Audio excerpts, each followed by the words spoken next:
নমস্কাৰ প্ৰিয় দৰ্শক, পুনৰ এবাৰ আপোনালোক সকলোকে আমাৰ এই চেনেলটোৰ এটা নতুন ভিডিঅ'ৰ মাজলৈ সকলোকে আন্তৰিক স্বাগতম জনাইছো।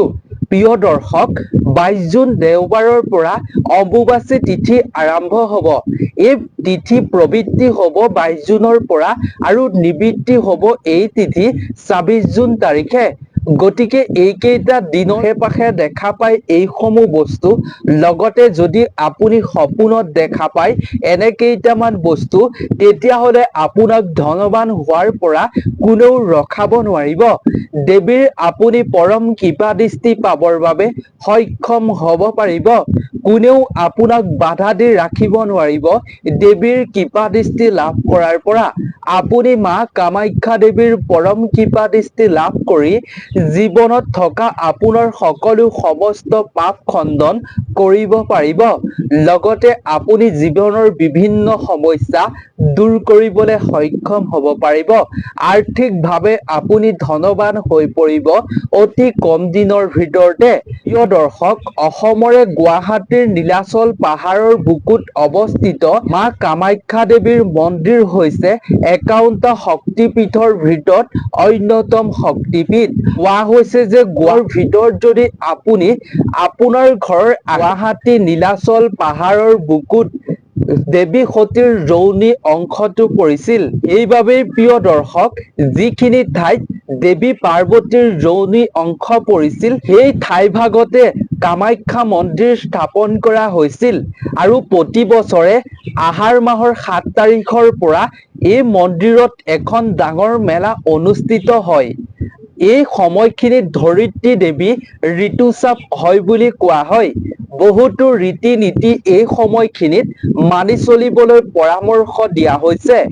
আমি আজিৰ ভিডিঅ'টোত আপোনাক ৰীতি নীতিৰ বিষয়ে নকওঁ, আমি আজিৰ ভিডিঅ'টোত আপোনাক ক'ব খুজিছো অম্বুবাচীৰ এই সময়খিনিত আপুনি কি সংকেত পোৱাটো খুবেই শুভ, কি আপুনি বস্তু দেখাটো খুবেই শুভ।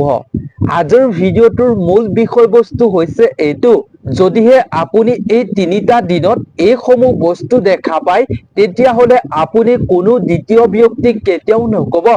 যিমান আপোন ঘৰৰ মানুহ হ'লেও আপুনি কাৰো আগত শ্বেয়াৰ নকৰিব আপুনি যে এই বস্তুসমূহ দেখা পাইছে আৰু দেৱীৰ যে আপোনাৰ ওপৰত কৃপা পৰিবলৈ গৈ আছে। আপুনি এইসমূহ কথা কাৰো আগত কেতিয়াও শ্বেয়াৰ নকৰিব। আপুনি এইসমূহ বস্তু দেখিলে নিশ্চিন্ত মনে থাকক, আপুনি সুফল গোটেই বছৰ গোটেই জীৱন জুৰি পাবলৈ সক্ষম হ'ব পাৰিব। গতিকে প্ৰিয় দৰ্শক, আপুনিও যাতে এনে বস্তু দেখা পায় এই সময়খিনিত, তাৰ বাবে আপুনি ভক্তি মনেৰে মা কামাখ্যা দেৱীৰ নাম স্মৰণ কৰক। কমেণ্টত জয় কামাখ্যা দেৱী বুলি আপুনি ভক্তি মনেৰে স্মৰণ কৰি ভিডিঅ'টোত আপুনি এটা ভক্তি সহকাৰে সঁচা মনেৰে লাইক কৰিব বুলি আশা কৰিলো। লগতে ভিডিঅ'টোৰ মূল বিষয়বস্তুৰ মাজলৈ আগবঢ়াৰ পূৰ্বে আপুনি যদি প্ৰথমবাৰৰ বাবে আমাৰ এই চেনেলটোৰ ভিডিঅ' চাই আছে, তেন্তে এই চেনেলটো আপোনালোকে ছাবস্ক্ৰাইব কৰি ৰাখিব। এই চেনেলটো ছাবস্ক্ৰাইব কৰি ৰাখিলে আপুনি প্ৰতিদিনে এটা নজনা কথা, নজনা তথ্য আপুনি জানিবৰ বাবে সক্ষম হ'ব পাৰিব। সেইবাবে চেনেলটো সকলোৱে ছাবস্ক্ৰাইব কৰি ৰাখিব। তেন্তে আহক আমি বেছি পলম নকৰি ভিডিঅ'টোৰ মূল বিষয়বস্তুৰ মাজলৈ আগবাঢ়ো। প্ৰিয় দৰ্শক, অম্বুবাচীৰ এই সময়খিনিত দেশ বিদেশৰ বহুতো ভক্তপ্ৰাণ ৰাইজ আহে আৰু মা কামাখ্যা দেৱীৰ শ্ৰীচৰণত প্ৰাৰ্থনা কৰে যাতে তেওঁলোকৰ জীৱনটো মংগলময় হয়, সন্তানৰ যাতে মংগল হয়, ভাল হয়, তেওঁলোকৰ মনোকামনা পূৰণ হয়, তাৰ বাবেই তেওঁলোকে মা কামাখ্যা দেৱীৰ শ্ৰীচৰণত প্ৰাৰ্থনা কৰে। আৰু যিসকল ভক্তই এই মন্দিৰত এই সময়খিনিত দেৱীৰ আশীৰ্বাদ বিচাৰি যাব, সেইসকল ভক্তক আশীৰ্বাদ স্বৰূপে ভক্তসকলক দেৱীৰ গাত অম্বুবাচীৰ সময়ত যিখন কাপোৰ মেৰিয়াই দিয়া হয়, সেই ৰঙা বৰণৰ বস্ত্ৰখন প্ৰদান কৰে সকলোকে। লোকবিশ্বাস অনুসৰি এই বস্ত্ৰৰ নাম হৈছে ৰক্ত বস্ত্ৰ, ৰঙা বস্ত্ৰ। এই বস্ত্ৰ হেনো পৰিধান কৰিলে ব্যক্তিৰ সকলো ব্যক্তিৰ মনোকামনা অতি সোনকালে পূৰণ হয় বুলি বিশ্বাস কৰা হৈছে। এই ৰক্তবস্ত্ৰখন দেৱীৰ প্ৰসাদ হিচাপে ভক্তসকলৰ মাজত বিতৰণ কৰি দিয়া হয়। গতিকে আপুনিও যদি এই ৰক্তবস্ত্ৰ লাভ কৰিব বিচাৰে, ৰঙা বস্ত্ৰ আপুনিও পৰিধান কৰিব বিচাৰে, তেন্তে আপুনি কামাখ্যা ধামলৈ যাব পাৰে। কামাখ্যা ধামত গৈ আপুনি দেৱীৰ শ্ৰীচৰণত ৰখা এই ৰক্তবস্ত্ৰ অৰ্থাৎ ৰঙা বস্ত্ৰ আপুনি লাভ কৰি আপোনাৰ শৰীৰত আপুনি পৰিধান কৰিব পাৰিব।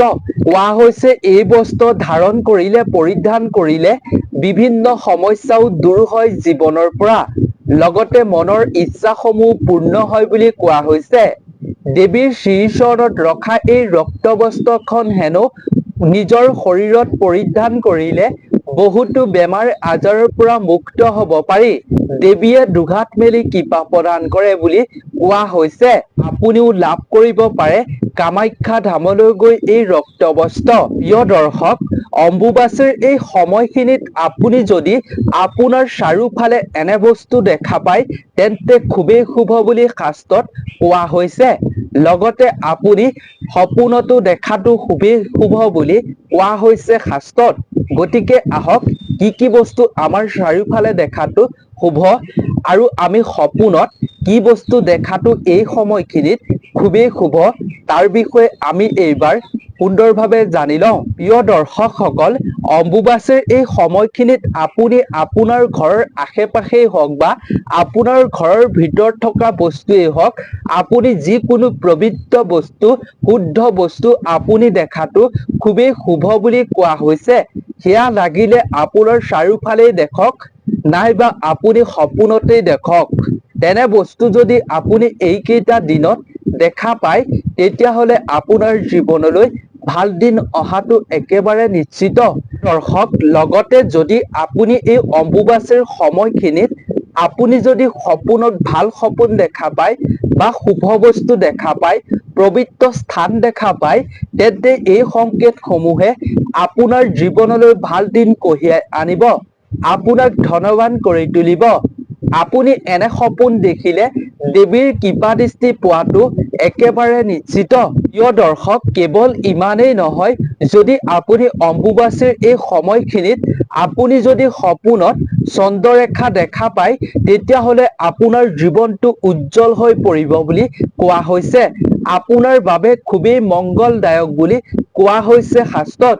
এই সপোনৰ অৰ্থ হৈছে আপোনাৰ ঘৰখনলৈ সুখ, শান্তি আৰু সমৃদ্ধি আহিব আৰু আপোনাৰ জীৱনৰ পৰা, আপোনাৰ ঘৰখনৰ পৰা সকলো সমস্যা সমাধান হ'ব বুলি কোৱা হৈছে শাস্ত্ৰত। লগতে আপোনাৰ ঘৰৰ সকলো পৰিয়ালৰ যদি কিবা অসুবিধা হৈছে জীৱনত, সেই অসুবিধাসমূহো দূৰ হ'ব বুলি কোৱা হৈছে শাস্ত্ৰত। যদি আপুনি অম্বুবাচীৰ এই সময়খিনিত চন্দ্ৰৰেখা সপোনত দেখা পায়, তেতিয়া আপুনি কাকোৱে কেতিয়াও নক'ব, গোপনে ৰাখিব। আপুনি সুফল নিজেই দেখিবলৈ পাব কম দিনতে। প্ৰিয় দৰ্শক, আপুনি এই অম্বুবাচীৰ দিনকেইটাত আপুনি যদি নিজকে নখ কাটি থকা দেখা পায়, তেন্তে এয়া ইতিবাচকতাৰ লক্ষণ বুলি কোৱা হৈছে। ইয়াৰ অৰ্থ হৈছে যে আপুনি অতি সোনকালেই ঋণৰ বোজাৰ পৰা মুক্ত হ'ব পাৰিব।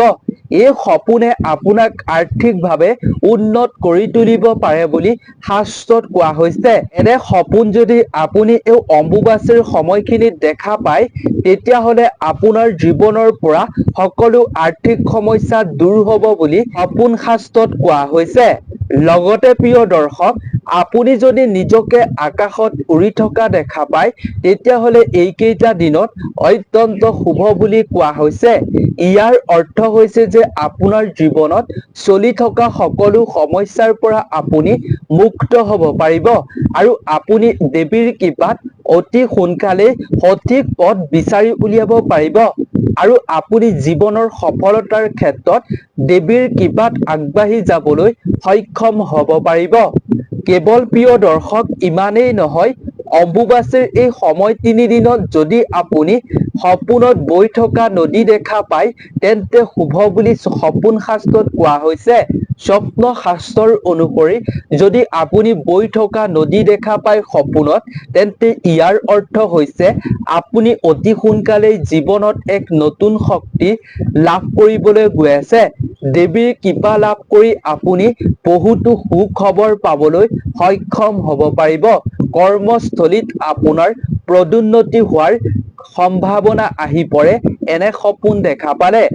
লগতে যদি আপুনি এই অম্বুবাচীৰ 3টা দিনত আপুনি যদি সপোনত বাগিচা দেখা পায় বা আপুনি বৰষুণ দেখা পায় বা আপুনি দেৱ দেৱীক দেখা পায় বা আপুনি ফল মূল দেখা পায়, ফুল দেখা পায় তেন্তে ইয়াক অত্যন্ত শুভ বুলি শাস্ত্ৰত কোৱা হৈছে। ইয়াৰ অৰ্থ হৈছে এই সপোনৰ অৰ্থ হৈছে আপোনাৰ আগন্তুক দিনসমূহত আপুনি আৰ্থিকভাৱে উন্নতি হ'বলৈ সক্ষম হ'ব পাৰিব। এই সংকেতসমূহ যদি আপুনি এই অম্বুবাচীৰ সময়খিনিত দেখা পায় আপোনাৰ ঘৰলৈ সুখ আৰু সমৃদ্ধি আহিব যদি আপুনি অম্বুবাচীৰ সময়খিনিত এনে বস্তু দেখা পায়। দেৱ দেৱী আপুনি মূৰ্তি দেখাটো খুবেই শুভ বুলি সপোন শাস্ত্ৰত কোৱা হৈছে এইকেইটা দিনত। গতিকে প্ৰিয় দৰ্শক, আপুনি এই সপোনসমূহ দেখা পালে এনে বস্তু দেখা পালে আপুনি ভুলতো কেতিয়াও দ্বিতীয়জন ব্যক্তিৰ আগত প্ৰকাশ নকৰিব। সেয়া লাগিলে আপোনাৰ ঘৰৰ সদস্যই হওক বা আপোনাৰ পত্নীয়ে হওক বা স্বামীয়ে হওক বা সন্তানেই হওক, মা দেউতাই হওক, আপুনি কাৰো আগত কেতিয়াও শ্বেয়াৰ নকৰিব। আপুনি মাত্ৰ কথাখিনি নিজৰ মাজতে ৰাখিব। আপুনি যেতিয়া ফল পাব তেতিয়া আপুনি ক'ব পাৰে। গতিকে আজিৰ ভিডিঅ'টো ইমানেই আছিল। আশা কৰোঁ ভিডিঅ'টো চাই নিশ্চয় ভাল পালে। যদি ভিডিঅ'টো চাই ভাল পালে তেন্তে আৰু আপোনাৰ বন্ধুবৰ্গ 10 জনৰ লগতো যিমান পাৰে শ্বেয়াৰ কৰিব যাতে তেওঁলোকেও এই শুভ সংকেতসমূহ অম্বুবাচীৰ এই 3টা দিনত যদিহে পায় তেন্তে তেওঁলোকে জানিব পাৰিব। অৱজ্ঞা নকৰাকৈ তেওঁলোকে কাৰো আগত প্ৰকাশ নকৰাকৈ থাকিব পাৰিব। গতিকে সকলোৰে লগত ভিডিঅ'টো শ্বেয়াৰ কৰিব বুলি আশা কৰিলোঁ। গতিকে আজিৰ ভিডিঅ'টোৰ পৰা আমি বিদায় লৈছোঁ। আপোনালোক সকলো ভালে থাকক, সুস্থ থাকক তাৰেই আমিও কামনা কৰিলোঁ। নতুন এটা ভিডিঅ' প্ৰস্তুত কৰি পুনৰ এবাৰ আপোনালোক সকলোকে লগ পাম। তেতিয়ালৈকে আপোনালোক সকলোৰে মাজৰ পৰা বিদায় লৈছোঁ। ধন্যবাদ।